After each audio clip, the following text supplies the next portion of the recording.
साला पागल, उठ बे यहाँ से, सारा दिन यहीं पड़ा रहता है, निकल।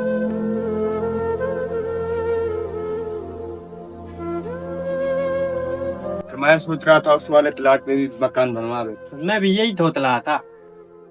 अब एक को तो देख, भाई कहने पे भी थलम आती है। इधर आ। जी भाई।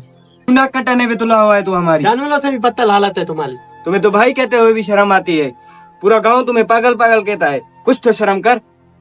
मैं तो फकीर आदमी हूँ, मैंने किसी का क्या बिगाड़ा। तुम जानो तुम्हारी झूठी दुनिया नहीं, मुझे किसी से कोई शिकवा नहीं।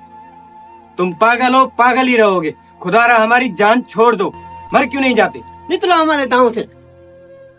बेशर्मो, शर्म नहीं तुम दोनों में? भाई है तुम लोगों का। अब्बा जी, आपके इस पागल बेटे की वजह से हम कहीं मुंह दिखाने के लायक नहीं है। अरे वो बेवकूफो, ये पागल नहीं है, तुम दोनों से समझदार है, बस इसे दुनियादारी की समझ नहीं है। अब्बा, पता नहीं तू क्यों इस पागल के पीछे पड़ा रहता है। अब्बा, आपकी तो मुझे समझ ही नहीं आती, आप इस पागल की साइड क्यों लेते हो? अब मैं कैसे इन दोनों को समझाऊं?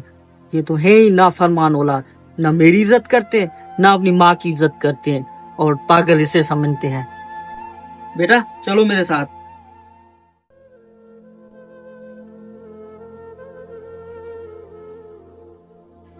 ये जगह देखो तुम लोग, और यहाँ पे मैं मस्जिद बनवा रहा हूँ, और इस मस्जिद की बुनियाद के लिए मुझे जन्नत की मट्टी चाहिए, जैसे मैं काम शुरू करवा सकूं।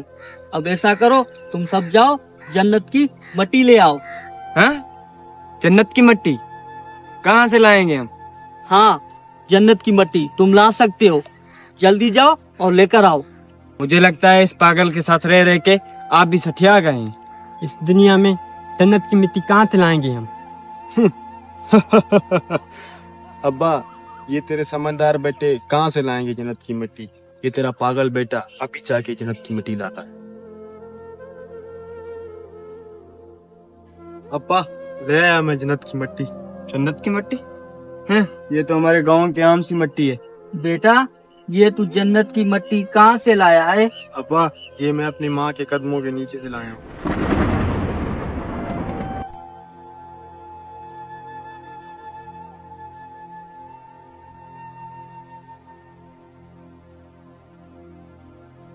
अब्बा, तेरे इन समझदार बेटों को कौन समझाए? माँ के कदमों के नीचे ही तो जन्नत होती है। अब भी तुम दोनों इनसे पागल कहोगे? तो जी दोस्तों, ये वीडियो माँ बाप की अहमियत को समझने के लिए बनाई गई है। बेशक माँ के कदमों के नीचे जन्नत है, और बाप उसी जन्नत का दरवाजा है। खुदारा अपने वालिदैन की इज्जत किया करें, उनकी नाफरमानी कभी ना करें।